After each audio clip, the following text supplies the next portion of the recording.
আপনারা সবাই কেমন আছেন? আমি অনেকদিন পরে একটা হাঁসের মাংসের রেসিপি নিয়ে আসলাম। এটা হচ্ছে দেশি হাঁসের মাংসের রেসিপি।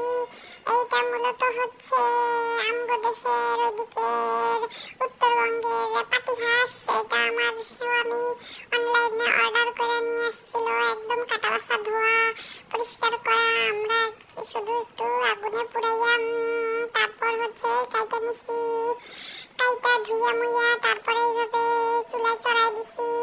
আজকে আমি এই মাংস রান্না করব আমার আম্মুর সিগনেচার স্টাইলে। আপনারা সকলে দেখতে থাকুন কিরকম হয় এই রান্না, সবাই শিক্ষা নেবেন। অনেক মজা হয় কিন্তু অনেক টেস্টি আছে। প্রথমেই আমি হচ্ছে এই যে বিষ পানিটা খাওয়া নিলাম, খাওয়াইতেছি। মানে লবণ দেওয়ার পরে হাঁসের মাংসে যে পানিটুকু বের হয় সেইটাই আর কি শুকায় আনিব।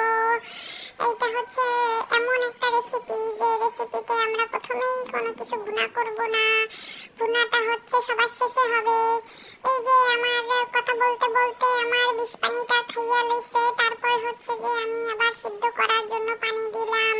এখানে আমি আগের থেকেই সব কিন্তু মশলা টসলা দিইনি, আস্তে আস্তে শুধু এখন মশলা আমি অ্যাড করব। প্রথমে একটু করে পেঁয়াজ হচ্ছে কেটে দিলাম, তারপরে পেঁয়াজ পেস্ট, রসুন পেস্ট দিলাম, আদা পেস্ট দিলাম, জিরা পেস্ট দিলাম। এখানে তারপরে আরো অনেক কিছু পেস্ট দেওয়া হবে, গুঁড়ো দেওয়া হবে। এগুলো হচ্ছে আমার আম্মুর সিগনেচার মশলার রেসিপি, আপনাদেরকে বলা যাব না। এই যে লাল লাল গুঁড়া মরিচের আমরা গুঁড়া মরিচ ছিটাইয়া দিতেছি, দেখেন কত সুন্দর কালার হয়েছে, ঘ্রাণও কিন্তু খুব সুন্দর বের হয়েছে।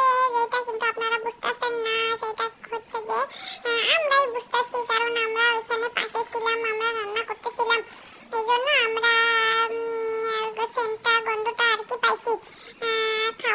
খাওয়ার সময়ও অনেক টেস্টি হয়েছিল।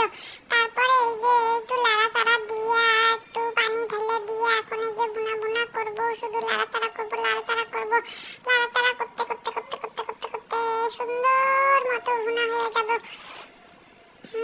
এই যে হচ্ছে যে এই রেসিপিটা আমার আম্মু কার কাছে যে শিখছে সেটা আমি জানি না। এখন হচ্ছে যে আম্মু এটা আমার উপরে ফলাও করতেছে।